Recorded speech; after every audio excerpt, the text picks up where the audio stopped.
My dear viewers, welcome to my channel Shri Kunj class है। आज हम आपको 2026 विज्ञान का जो सेट 824 जीएन है उसमें कुछ क्वेश्चन जो हैं आप देखना। मोस्टली जो है वो एनसीईआरटी, जिसने एनसीईआरटी अच्छे से पढ़ी होगी तो वो आराम से उसने पेपर कर दिया होगा। देखिए हम क्वेश्चन के आंसर बता देते हैं। सबसे पहले का आंसर है अपवर्तन, दूसरा उत्तल, तीसरे का है अवतल, चौथे का है बैगनी रंग, पाँचवें का इनमें से कोई नहीं है, और छठे का एमीटर है।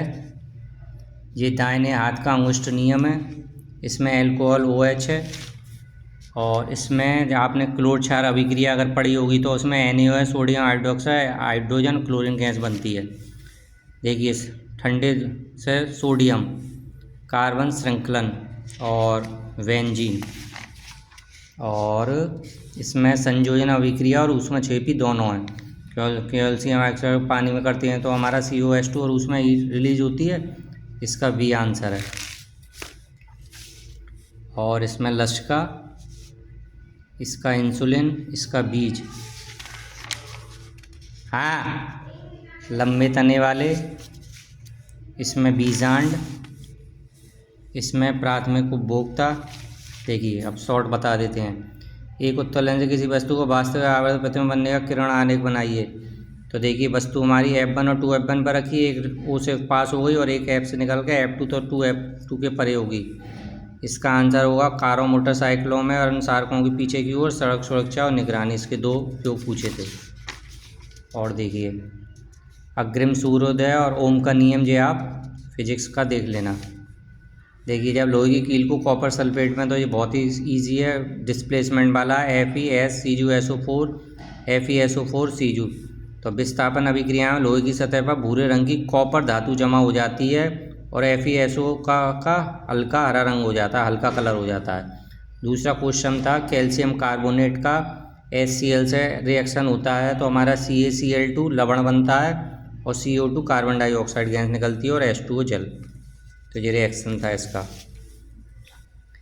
इसके बाद हम बता देते हैं समजातीय श्रेणी क्या होती है। देखिए समान, जिसका हमने वीडियो 1 मिनट के आप देख लेना, उसमें डाले हुए हैं हमारे।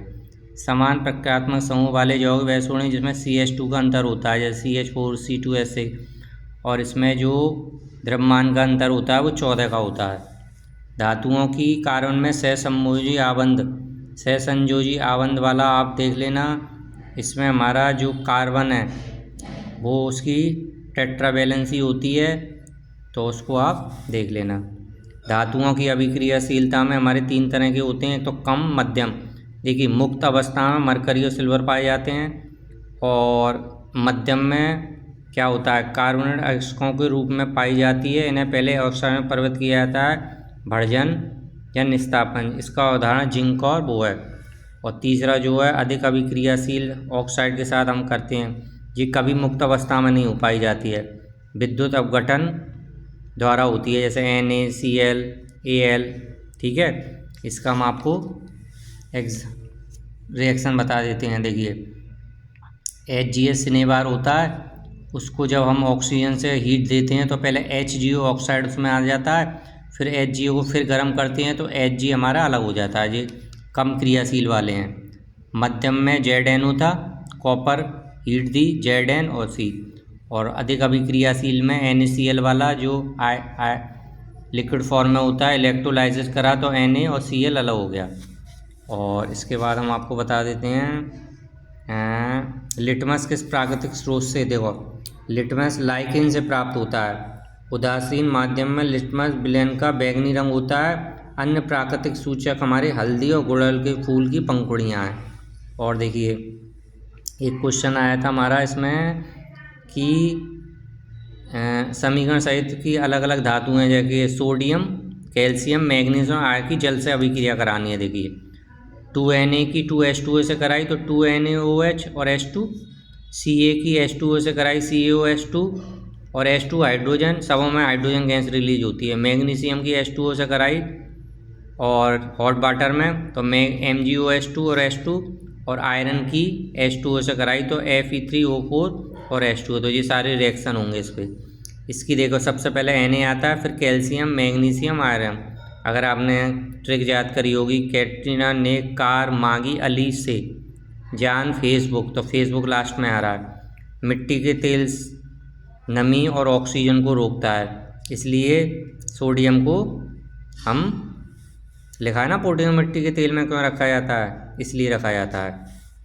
तो ये सारे क्वेश्चन आपके बिल्कुल NCERT अगर आपने फॉलो करी होगी, NCERT पढ़ी होगी, तो आपने आराम से कर दिए होंगे इन क्वेश्चनों को। और देखिए इसके बाद है मानव के मादा जनन तंत्र का उपयुक्त चित्र। ये हमने कल वीडियो डाला था, उसमें मादा जनन तंत्र का क्वेश्चन लिखा था। देखो मानव चित्र आप बनाना, इसमें आपने अंडाशय, अंडवाहिनी, गर्भाशय, गर्भाशय, ग्रीवा और जोनी ये सब लिखना था। और एक ये वाला जो क्वेश्चन आया है आपका ग्लूकोज के विखंडन की, ये भी हमारा NCERT का ही है। तो इसमें आपको कुछ नहीं करना था, चित्र बनाकर ग्लाइकोज के विखंडन की मुख्य रूपीय से कोश का द्रव्य ग्लाइकोलाइसिस और माइटोकॉन्ड्रिया में होती है।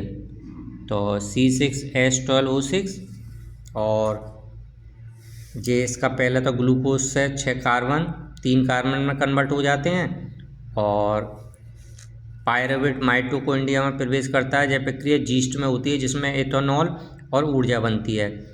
और लास्ट वाले में जो तुम्हारा लैक्टिक अम्ल और ऊर्जा बनती है, और CO2 और H2 ऊर्जा पूरी तरह से हो जाती है इसमें।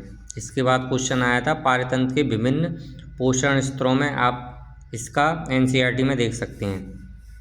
देखिए पारतंत्र में ऊर्जा प्रवाह का प्रवाह एक दिशीय होता है। इसमें सबसे पहले उत्पादक आते हैं, हरे पौधे अन्य प्रकार संश्लेषित जीव के सूर्य के प्रकार में बदलते हैं, और यह पहला पोषण स्तर होता है।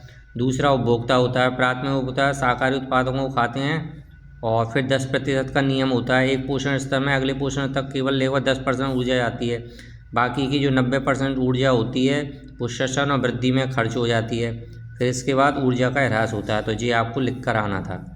इसके बाद मानव के परिसंचरण, अगर आपने हृदय का, रुधिर का अगर अच्छे से पढ़ा है तो जी इसका आंसर लिखना था। मानव परिसंचरण तंत्र एक दोहरा परिसंचरण तंत्र है जिसमें हृदय, रक्त वाहिनियाँ, जिसमें धमनियाँ, सिरा, कोशिकाएँ और रक्त शामिल हैं। तो देखो इसमें ये लिखना था, मैं हृदय के बारे में बताना था, फिर रक्त वाहिनियाँ, धमनियाँ, सिराएँ और कोशिकाओं के बारे में बताना था, और थोड़ा सा अगर आप लंग्स वगैरह के बारे में बताना था थोड़ा सा। तो ये क्वेश्चन आप कर सकते थे। इसके बाद आया था फ्लोम एवं उसके कार्य।